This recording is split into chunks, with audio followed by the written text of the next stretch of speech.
It's my feel-good breakfast show.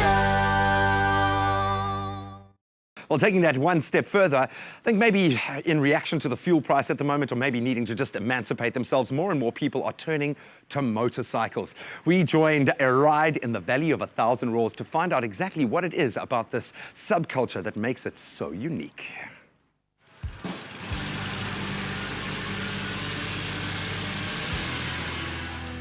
The motorbiking culture is a phenomenon that continues to fascinate and draw in the masses. Enthusiast owners see bikes as more than just machines. They are an extension of their personality.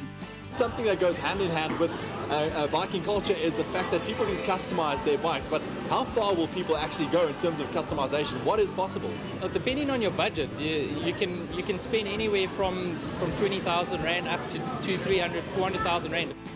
And the sky's the limit. From cruisers, choppers to cafe races, vintage bikes go under the knife for a new lease on life. And new models are available with a vast range of accessories. Now here we have the Street 750. You did something very special with this bike. Okay, we basically stripped all the paint off, put a custom paint job. A lot of the raw metal you see here is raw metal with it's got a black clear coat over it. The pipes are hand built.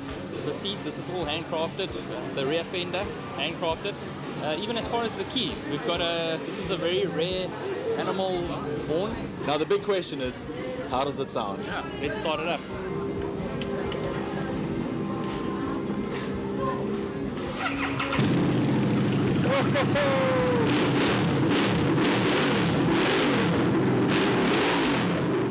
Choosing a bike is very dependent on the way it is to be used. Comparing a touring motorcycle to one used for the daily commute highlights the differences.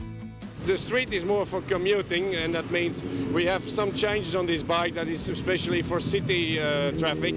So you have a very low seat height, so you're close with your feet to the floor. We have slightly forward mid-mount controls in case you have to drive between traffic and you have to put your feet quickly on the ground, and you can do that.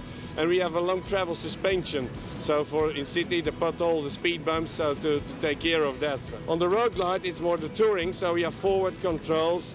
We have the wind splitter windshield that takes the air around you away, so you can drive very comfortable.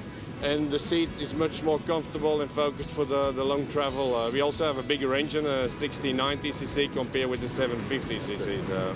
Whether you're riding alone, with a group or carrying a passenger, safety is paramount to enjoying the motorcycling experience. Proper protective gear should be worn and always keep a safe distance from the other road users. Louis, one of the highlights of the Africa Bike Week is, of course, the mass ride. As you can see, thousands of bikers pulling through. Just in terms of safety and riding in large numbers like this, what would your advice be? Safety-wise, it's always very important, because when you've got a lot of bikers together or a lot of vehicles together like this and they're moving in and out, we always try to keep as safe as possible, watching their mirrors, because you can imagine if something happens, it can be a little bit messy. Yeah. So we are very concerned with that. We always worry about that. We always recommend.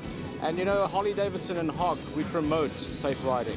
A motorcycle fan himself, Ewan will attest to motorcycles adding an element of economy and fun to the daily commute, as well as an adrenaline rush. However, in wet weather, riders should lower speed and make careful movements while maintaining visibility to other road users.